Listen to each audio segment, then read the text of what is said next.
الحمد لله نحمده ونستعينه ونستغفره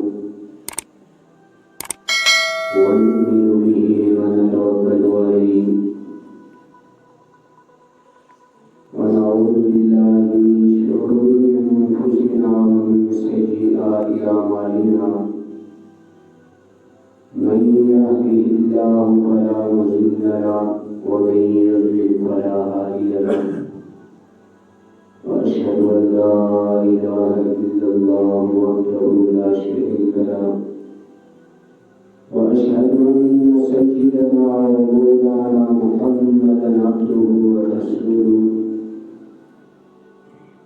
أما بعد فإن خير الحديث كتاب الله وخير الهدي هدي محمد صلى الله عليه وسلم وشر الأمور محدثاتها وكل محدثة بدعة وكل بدعة ضلالة وكل ضلالة في النار. قال الله تعالى في القرآن المجيد والفرقان الحميد: ألا إن الظالمين في عذاب مقيم. وقال الله تعالى في مقام آخر: إن الله لا يحب الظالمين. صدق الله مولانا العظيم.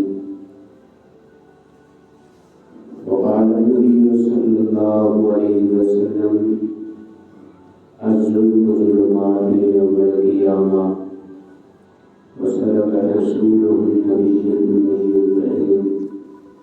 ونحن على ذلك من الشاهدين والشاكرين والحمد لله رب العالمين.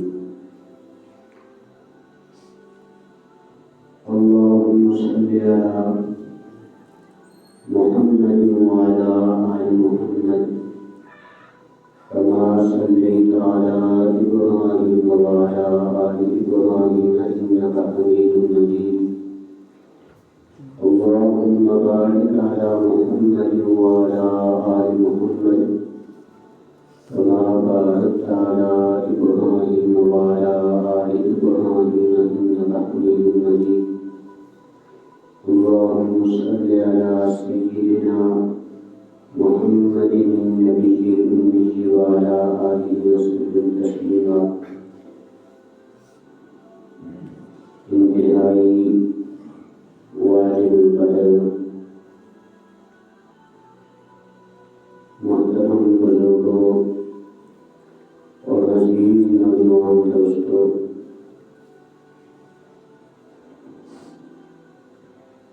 آج جس موضوع پر میں نے آپ کے سامنے گفتگو کرنی ہے اس کے لیے قرآن پاک کی دو آیات آپ کے سامنے تلاوت کی گئی ہیں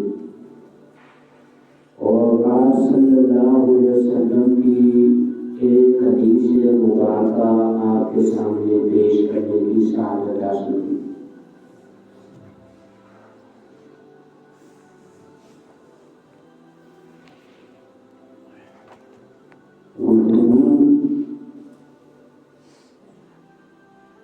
حقوق العباد سے تعلق رکھتی ہے اور اگر کسی کی حق تلفی کی جائے، کسی کا حق ادا نہ کیا ہے یا کسی کے حقوق کو چھین لیا جائے، دبا لیا جائے تو اس کو ظلم کہتے ہیں۔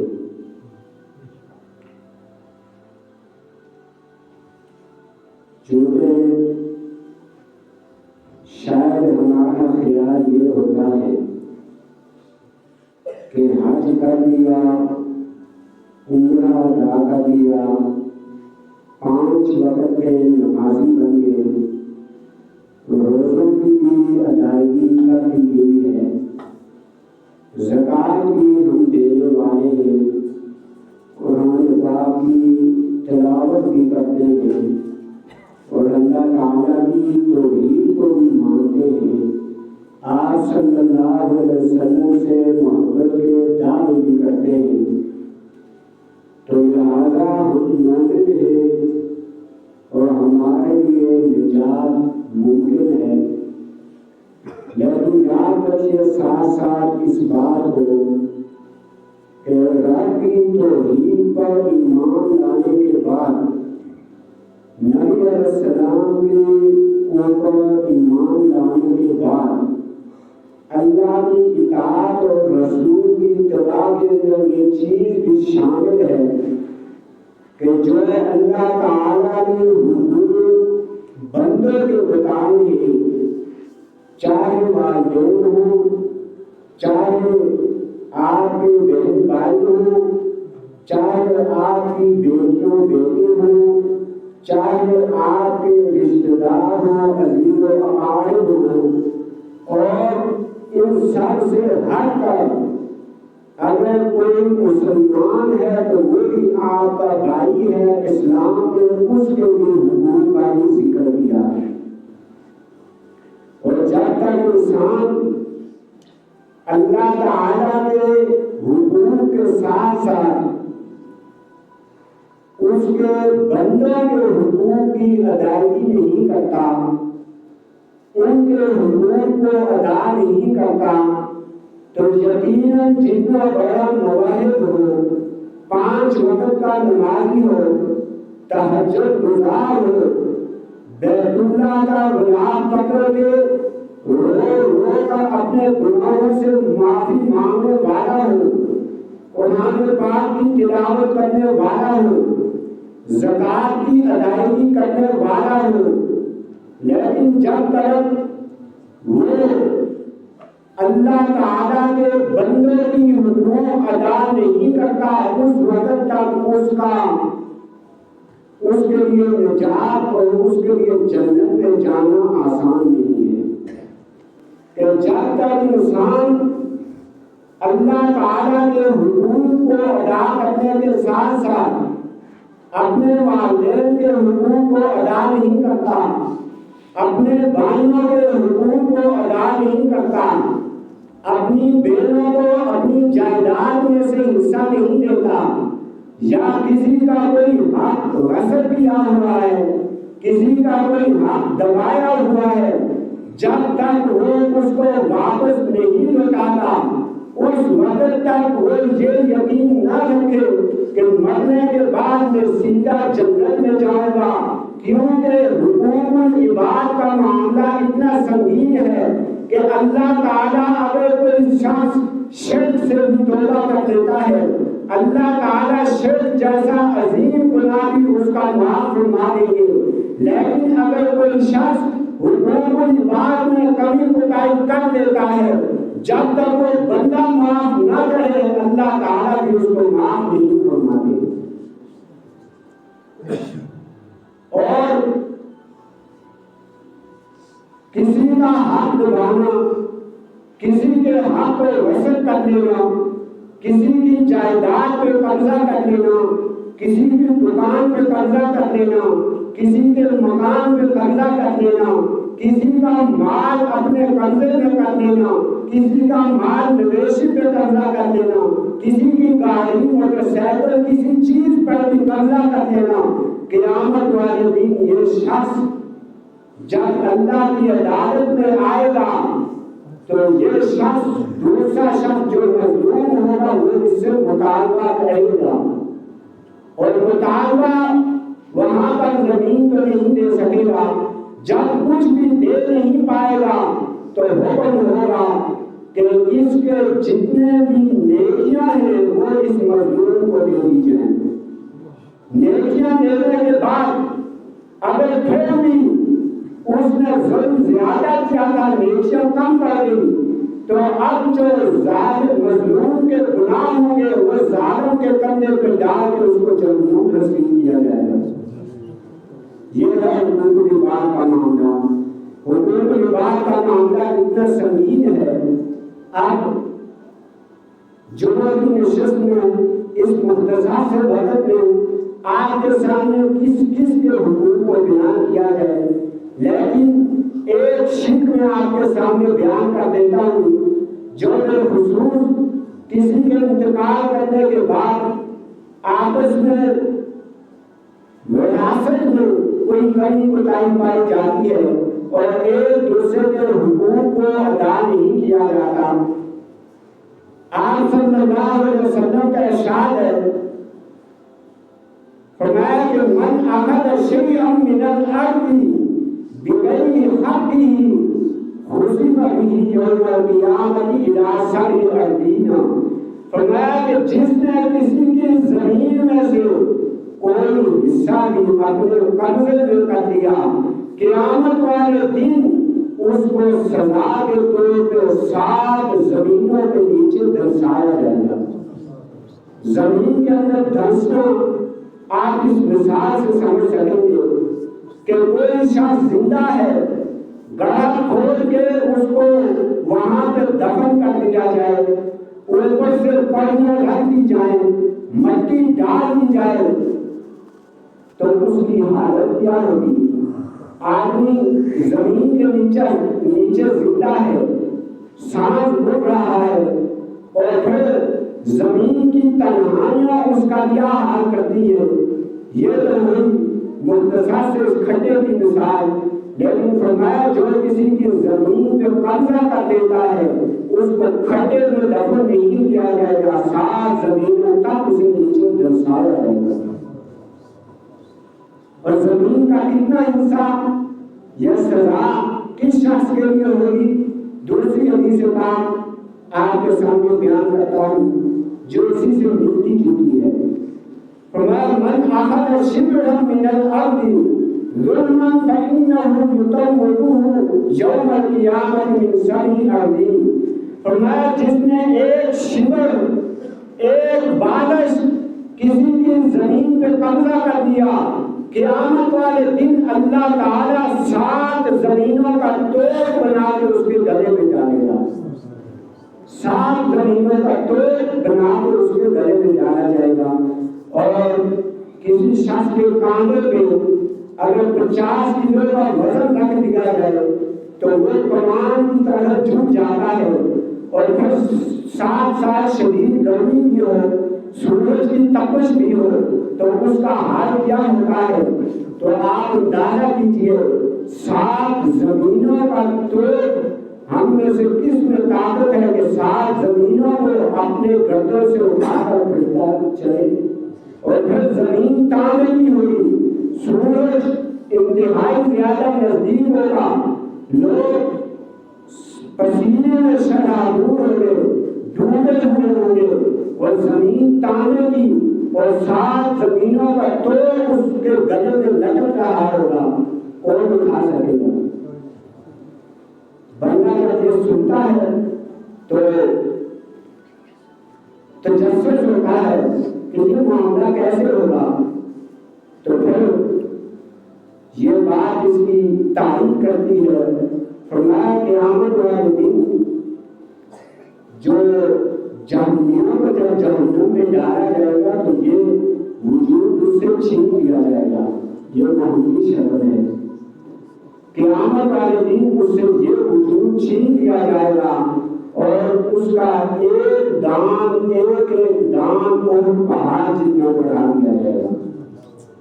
ایک دان اور پہاڑ جتنا، پھر آپ اندازہ کیجیے 32 دان کتنے ہوں گے، اس کا چہرہ کتنا موٹا ہوگا اور اس کا وجود کتنا بڑا اور موٹا ہوگا، اور فرمایا کہ 70 گز موٹا چمڑا اس کے جسم میں چپکا دیا جائے گا تاکہ جہنم کی آگ اسے اچھی طرح سے کھائے، اچھی طرح سے اسے جلا سکے۔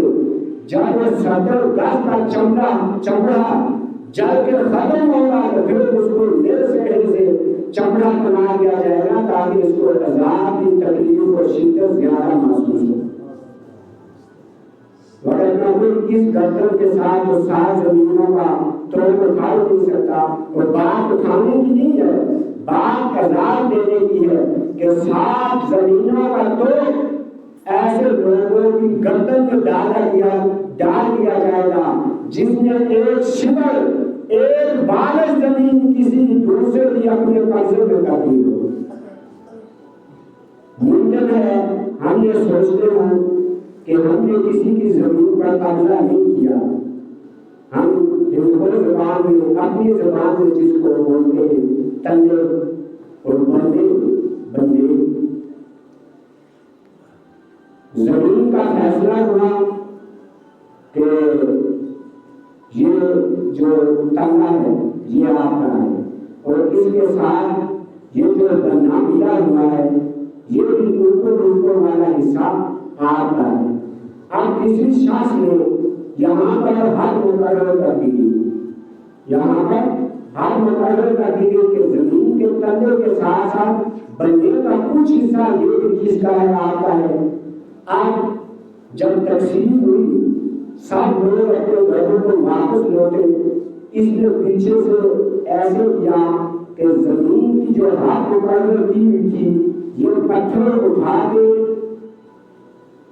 اس نے تھوڑا نیچے کر دیا، اس نے تھوڑا نیچے رکھ لیا دوسری کی زمین پہ، تاکہ یہ جو حد ہے میری زمین کے ساتھ زیادہ لگے اور کچھ حصہ میری جانب آ جائے۔ تو سنیے اللہ کے نبی صلی اللہ علیہ وسلم نے ارشاد فرمایا لعن اللہ من غیر منار الارض وحدودها وآلامها، کہ جو زمینوں کی حدوں کو علامتوں کو تغیر کرتا ہے تبدیل کرتا ہے، اللہ تعالیٰ کی ایسے شخص پر لعنت ہوتی ہے، ایسے شخص پر اللہ تعالیٰ کی لعنت ہوتی ہے۔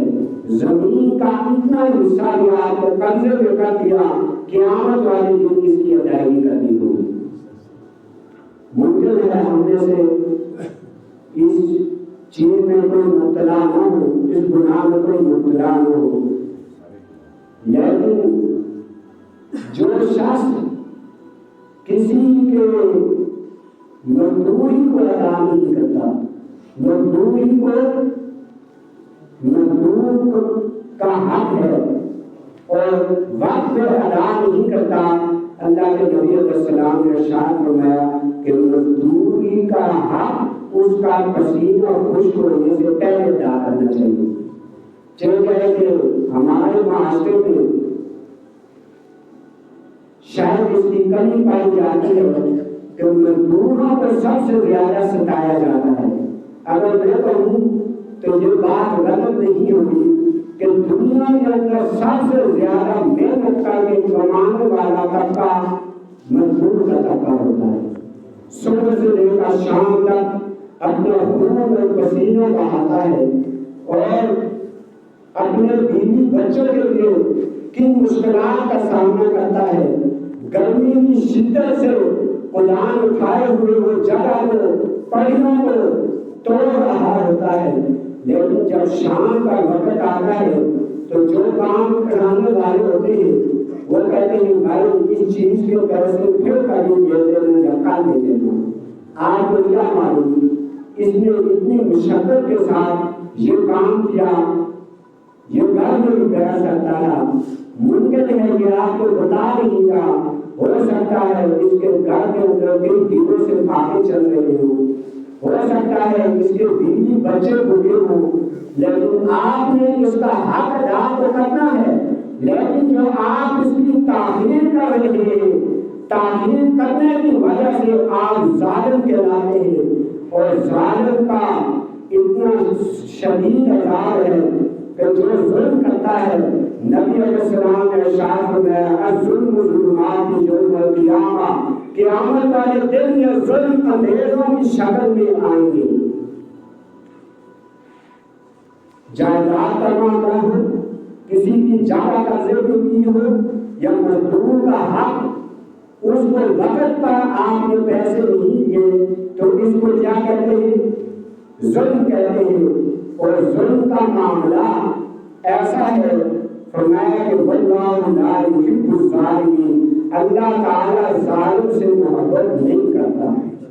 قرآن پاک کی آیت سے آپ کو سمجھاتا ہوں، فرمایا قل یا عبادی، اے نبی پاک صلی اللہ علیہ وسلم میرے ان بندوں کو بتا دیجیے یا اللہ کن بندوں کو الذین اسرفوا علی انفسہم جنہوں نے اپنی جانوں پر ظلم کیے، جنہوں نے گناہوں کا ارتکاب کیا.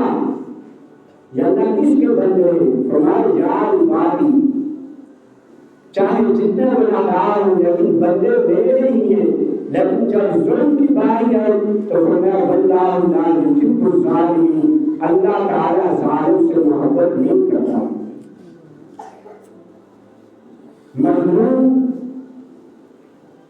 نبی علیہ السلام نے ارشاد فرمایا اگر کافر بھی ہوتا ہے تو اس کی دعا کو رد نہیں کیا جاتا، اس کی دعا کو عرش الہی تک پہنچایا جاتا ہے. فرمایا الا لعنۃ اللہ علی الظالمین، کسی کی زمین پر نہ قبضہ کرنا یہ ظلم ہے، ایسے ظالموں پر اللہ تعالیٰ کی لعنت ہو. الا لعنۃ اللہ علی الظالمین، کسی کی مزدوری اس کو نہ دینا یہ ظلم ہے، ایسے ظالمین پر اللہ تعالیٰ کی لعنت ہوتی ہے. اور پھر فرمایا کہ الا ان الظالمین فی عذاب مقیم، جو ظلم کرنے والے ہیں، کسی کی زمین پر قبضہ کرنے والے ہیں یا مزدور کو اس کی مزدوری نہیں دیتے، فرمایا ایسے ظالموں کو ہمیشہ کے لیے عذاب میں داخل کیا جائے گا. ہمیشہ کے لیے کیوں؟ کیا اللہ کی رحمت کام نہیں آئے گی؟ نبی علیہ السلام کی شفاعت کام نہیں آئے گی؟ نہیں.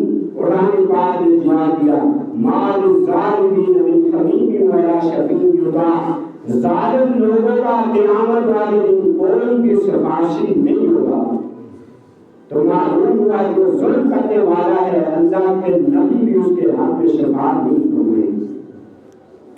واللہ لا یهدی القوم الظالمین، اللہ تعالیٰ ظالم قوم کو کبھی بھی ہدایت نہیں دیتا. اب جب یہ مظلوم بنتا ہے دنیا میں، آپ نے اس کی جائیداد پہ قبضہ کر دیا، آپ نے اس کی جگہ پہ قبضہ کر دیا، یا آپ نے وراثت میں اپنی بہنوں کو حق نہیں دیا. ایک مولوی صاحب کا بیان سن رہا تھا، انہوں نے بہت اچھی بات کہی. وہ کہتے ہیں کہ لوگ کہتے ہیں کہ مجھے اپنی بہن نے بخش دیا ہے، مجھے اپنی بہن نے معاف کر دیا ہے.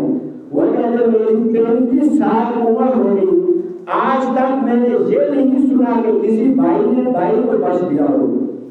لیکن بہن کیوں بخش دیتی ہے؟ اس سے یہ بات معلوم ہوتی ہے کہ بہنوں پر زبردستی کی جاتی ہے، بہنوں پر زبردستی کی جاتی ہے. پھر وہ کہتے ہیں کہ میں اس چیز کو مانتا ہی نہیں کہ جو کہے کہ مجھے اپنی بہن نے وراثت بخش دی ہے، میں تب مانوں گا کہ آپ اس کے نام پر جگہ کا انتقال چڑھوا دیں، پھر وہ واپس آئے اور وہ آپ کے نام پہ انتقال چڑھوا دے تو پھر آپ بخشے جائیں گے. اگر وہ زبانی کلامی آپ کو بخشتی ہے تو لازماً اس کے اندر کوئی راز ہوتا ہے کہ آپ اس پر زبردستی کر رہے ہیں. فرمایا جب یہ مظلوم اللہ تعالیٰ کے ہاں اس کے اگر آنسو نکل آتے ہیں، مظلوم کی بددعا بے نمازی تو دور کی بات ہے، فرمایا کافر ہوتا بھی دعا قبول ہوتی ہے جب وہ اپنے ظلم کے لیے آہ نکالتا ہے. فرمایا اتقوا دعوات المظلوم، فرمایا مظلوم کی بددعا سے بچو، فإنها تصعد من السماء كأنها شرار، فرمایا اس کی بددعا آسمان پر ایسے ہوتی ہے جیسے آگ کا انگارہ آسمان کی جانب ہوتا ہے، آگ کی چنگاری آسمان کی جانب ہوتی ہے. فرمایا ایسے مظلوم کی بددعا اللہ تعالیٰ کے یہاں ہوتی ہے. فرمایا اتقی دعوت المظلوم، مظلوم کی بددعا سے بچو، فإنه ليس بينها وبين الله حجاب. حدیث کا مفہوم بیان کرنے لگا ہوں کیونکہ جب مظلوم آنکھ نکالتا ہے، مظلوم کی آنکھوں سے آنسو نکلتا ہے، وہ اپنے حق کے لیے رو پڑتا ہے. فرمایا زمین اور آسمان کے درمیان جتنے بھی پردے حائل ہوتے ہیں وہ ہٹ جاتے ہیں، اس کی دعا سیدھا عرش الہی تک جا پہنچتی. پھر فرمایا 3 بندوں کی دعا کبھی رد نہیں ہوتی. ثلاث دعوات مستجابات، فرمایا 3 بندوں کی دعا کبھی رد نہیں ہوگی. دعوت المظلوم، ایک مظلوم کہ جب وہ اپنے حق کے لیے اپنا معاملہ اللہ کے سپرد چھوڑ دیتا ہے تو اس کی دعا رد نہیں ہوگی، قبول کی جاتی ہے. دوسری فرمایا ودعوت المسافر، مسافر کی دعا بھی قبول ہوتی ہے. بالخصوص دینی مدارس کے طلباء جو ہوتے ہیں ان کے لیے یہ قیمتی موقع ہوتا ہے کہ 6 سال 7 سال 8 سال جب تک وہ مدرسے میں رہتے ہیں ان کی ایک ایک دعا اللہ تعالیٰ کے عرش تک پہنچتی ہے اور اس کو قبول کیا جاتا ہے. یا پھر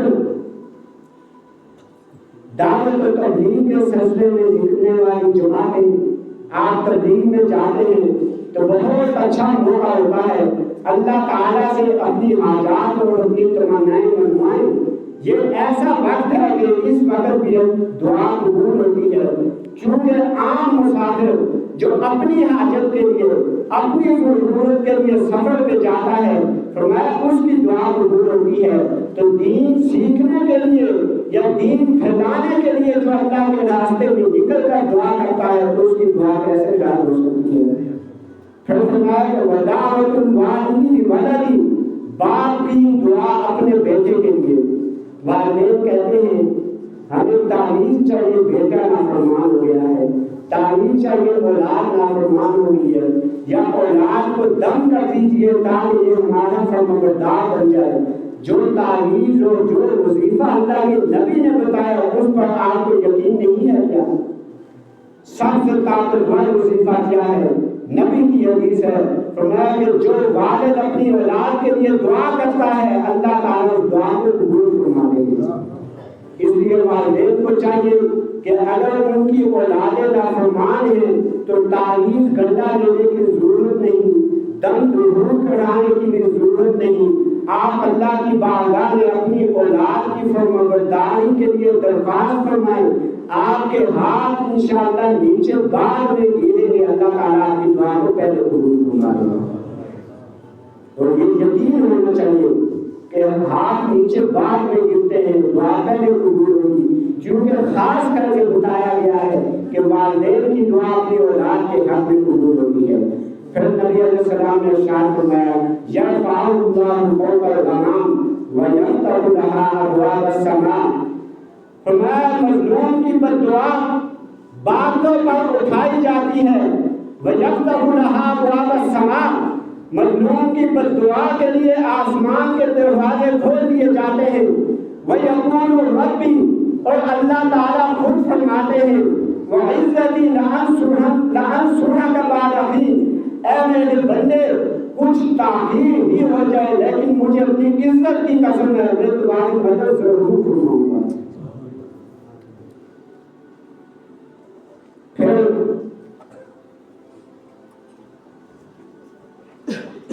ایک اور حدیث کے اندر آتا ہے، فرمایا کہ 3 بندوں کی دعا رد نہیں ہوتی. ثلاثۃ لا ترد، 3 بندوں کی دعا رد نہیں ہوتی. دعوتہم الصائم، فرمایا جب کوئی روزہ دار روزہ رکھتا ہے تو اس کی دعا بھی رد نہیں ہوتی حتی یفطر، یہاں تک کہ وہ روزے کو افطار کر دے. اگر رمضان کا مہینہ نہیں، نبی علیہ السلام سے پیر والے دن اور جمعرات والے دن روزہ رکھنا ثابت ہے. فرمایا ان 2 دنوں میں نامے اعمال اوپر اٹھائے جاتے ہیں، اللہ تعالیٰ کے ہاں پیش کیے جاتے ہیں. تو میں چاہتا ہوں کہ جب میرے اعمال اللہ کے ہاں پہنچے تو اس وقت میں روزے کی حالت میں ہوں تاکہ روزے کا ثواب بھی اللہ تعالیٰ کی بارگاہ اندر میں پہنچے. فرمایا دعوتہم الصائم حتی یفطر، جب کوئی روزہ دار روزہ رکھتا ہے افطار کرنے سے پہلے یہاں تک کہ افطار کرتے فرمایا اس کی دعا قبول ہوتی ہے. وہ امام العادل، اور امام عادل کی دعا قبول ہوتی ہے۔ نیک حکمران، نیک بادشاہ، انصاف کرنے والا، لوگوں کے درمیان جب اس کو بلایا جائے تو انصاف کا پیمان اور رب کا وہ فیصلہ دے۔ ایسا نہیں کہ اپنی بلاتی کو دیکھ کر یا پیسے والے شخص کو دیکھ کر، تعلق کو دیکھ کر، حسن نسل کو دیکھ کر فیصلہ اس کے حق میں کر دے۔ ایسا نہیں، فرمایا جو امام عادل ہوتا ہے، جیسے گاؤں کے اندر کسی کو فیصلے کے لیے منتخب کیا جاتا ہے، اس کو فیصل بنایا جاتا ہے، فیصل کہتے ہیں فیصلہ کرنے والے کو۔ تو فرمایا اگر وہ عادل ہے، انصاف کے ساتھ فیصلہ کرنے والا ہے، اللہ کی بارگاہ میں جب وہ بھی ہاتھ اٹھاتا ہے تو اس کے ہاتھوں کو خالی واپس نہیں اٹھایا جاتا۔ پھر فرمایا کہ دعوت المظلوم، مظلوم کا پھر ذکر دیا۔ فرمایا کہ جب مظلوم دعا کرتا ہے تو اس کی دعا کی اجازت نہیں ہوتی۔ نبی علیہ السلام نے ارشاد فرمایا کہ دنیا کے اندر آپ نے جس میں سے کسی کا حدیث کا مفہوم ہے، آپ نے کسی کا حق دینا ہے، وہ اس سے بخشوا دو، کیونکہ قیامت والے دن نہ درہم اور نہ دینار کام آئیں گے۔ قیامت والے دن کوئی چیز نہیں کام آئے گی۔ اور کسی نے کیا خوب بات کہی کہ قیامت والے دن نہ جج بکیں گے، نہ گواہ خریدے جا سکیں گے، نہ عدالت آپ کی اپنی ہوگی، اور نہ ہی وکیل خریدا جا سکے گا۔ کیوں؟ اس لیے کہ وہ عدالت بھی اللہ کی ہوگی، وہاں گواہ بھی اللہ ہوگا، وہاں وکیل بھی اللہ ہوگا، اور جج بھی رب العالمین خود ہوگا۔ تو اس عدالت کا کیا کہیں گے کہ جب کوئی انکار کرنے کی جھوٹ بولے گا، اللہ فرمائے گا میں اس چیز کا گواہ ہوں کہ تو نے اس کے ساتھ ظلم کیا ہے۔ جب اللہ گواہ کیا ہے، اللہ تعالیٰ جب فرمائے گا میں خود گواہ ہوں کہ تو نے میرے اس بندے کے ساتھ ظلم کیا ہے، پھر اللہ تعالیٰ وکالت بھی خود فرمائیں گے اور جج بن کر فیصلہ بھی خود فرمائیں گے۔ تو اس وقت کوئی بچ نہیں سکے گا۔ اس لیے اللہ تعالیٰ سے آج ہم اپنی زندگی کا محاسبہ کریں۔ اگر کسی کے حقوق ادا نہیں کی، کسی کی جائیداد پہ قبضہ کیا ہوا ہے، کسی کا مال قبضے میں کیا ہوا ہے، کسی کی کوئی چھوٹی سی چھوٹی چیز بھی آپ کے قبضے میں ہے، چاہے وہ چھوٹی سی لکڑ ہی کیوں نہیں ہے، گھاس ہی کیوں نہیں ہے، اگر آج اس کی ادائیگی نہ کی گئی تو قیامت والے دن اللہ تعالیٰ جب خود وکیل بن کے آئے گا تو اس کی وکالت کے سامنے کسی کی ہمت نہیں ہوگی کہ اس کی وکالت کو رد کر سکے۔